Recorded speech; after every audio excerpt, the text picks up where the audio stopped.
Engine की गड़गड़ाहट गूंज रही थी, लेकिन हवा में कुछ अजीब था। Doc Hudson, the Fabulous Hudson Hornet, अपनी आखिरी रेस के लिए विल्क्सबोरो में तैयार हो रहा था। अब उसमें पहले जैसी जवानी नहीं रही थी, लेकिन यह उसका पल था। दुनिया को दिखाने का उसका आखिरी मौका कि असली चैंपियन क्या कर सकता है। लेकिन कुछ गड़बड़ था। एक घना कोहरा ट्रैक पर छा गया था। हेडलाइट्स अब पहले जैसी रोशनी नहीं दे रही थीं, और हवा में जैसे बर्फीली सरसराहट थी, जैसे कोई देख रहा हो। ये बस एक रेस है, डॉक्टर ने सोचा, लेकिन वह जानने वाला था कि यह सिर्फ एक रेस नहीं थी। 1950 के दशक में रेसिंग सिर्फ प्रतियोगिता नहीं थी, यह अमरता के लिए एक लड़ाई थी। डॉक हडसन अपनी पुरानी इंजन और बूढ़ी बॉडी के साथ जानता था कि यह उसका आखिरी मौका है अपनी असली ताकत दिखाने का।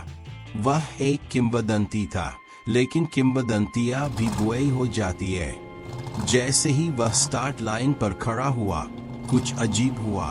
आसमान बदला हुआ लग रहा था, और एक अजीब सा बोझ उसके शरीर पर छा गया। कार भारी लग रही थी और सड़क अस्थिर। उसने चारों ओर देखा और ट्रैक को देखा, फिर भी उसने हिम्मत नहीं हारी। एक्सेलरेटर दबाया, इंजन की गूंज ट्रैक पर फैल गई। उसका पुराना साइलेंसर शेर की तरह दहाड़ने लगा। हर एक चक्कर के साथ ट्रैक बदलता जा रहा था। अब यह सिर्फ रेस नहीं रही थी, ऐसा लग रहा था जैसे मोड़ और भी खतरनाक हो गए हो, और सड़क टेढ़ी मेढ़ी होकर कारों को फंसाने की कोशिश कर रही हो। एक तीखे मोड़ पर डॉक्टर ने एक अजीब कंपन महसूस किया, और इंजन ने अजीब आवाज की। उसने आगे देखा, लेकिन कुछ था जिसने उसे पीछे देखने पर मजबूर किया। और तभी उसने देखा, अब उसके पीछे कोई कार नहीं थी, बल्कि एक काली परछाई थी, उसकी ही एक डरावनी झलक। वह कोई भ्रम नहीं था। उस कार की आंखें अजीब थीं, हेडलाइट्स बुआई हुई थीं, और वह टूटी फूटी और मरी हुई लग रही थी, शायद कोई आत्मा। हर चक्कर के साथ वह परछाई और करीब आ रही थी।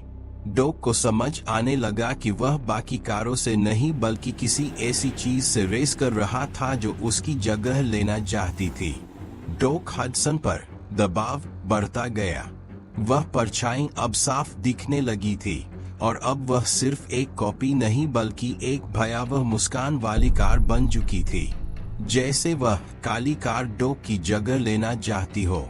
और वह आवाज, धीमी, सिहरन भर देने वाली, उसके दिमाग में गूंज रही थी, तुम अब मुझ में समा जाओगे, डॉक। उसे समझ नहीं आ रहा था कि ये उसकी कल्पना थी या कोई हकीकत, लेकिन हवा भारी थी और दिल में डर बढ़ता जा रहा था। वह एक डरावने सपने में फंस गया था जो रुक नहीं रहा था। जैसे ही वह आखिरी मोड़ के करीब पहुंच जाए, वह परछाई अब पीछे नहीं थी, अब वह उसके सामने थी। काली कार ने उसे ओवरटेक कर लिया था, और फिर वह आवाज आई। अब वह सिर्फ इंजन की आवाज नहीं थी, वह कार बोल रही थी, तुम बच नहीं सकते। जो खो गया वह कभी वापस नहीं आता, अब तुम मेरे हिस्से हो। डॉक ने एक्सेलरेट करने की कोशिश की, लेकिन उसकी बॉडी कांपने लगी। आखिरी कोशिश में उसने ब्रेक लगाया, उसके पैर कंक्रीट में फंस गए, और कोहरा चारों ओर से उसे घेरने लगा। उसने नियंत्रण खो दिया।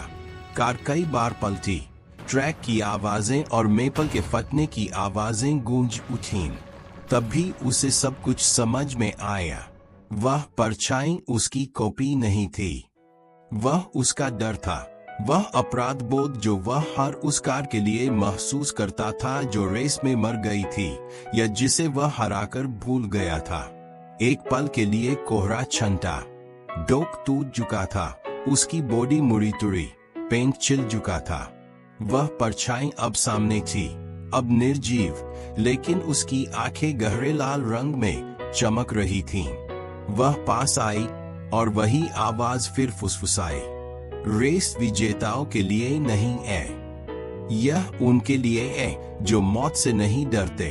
और फिर पुराना फेबुलस हडसन हॉर्नेट अपनी जिंदगी के अंतिम क्षणों में अपनी आंखें बंद कर गया, आखिरकार यह समझते हुए कि यह रेस उसकी अंतिम लड़ाई थी।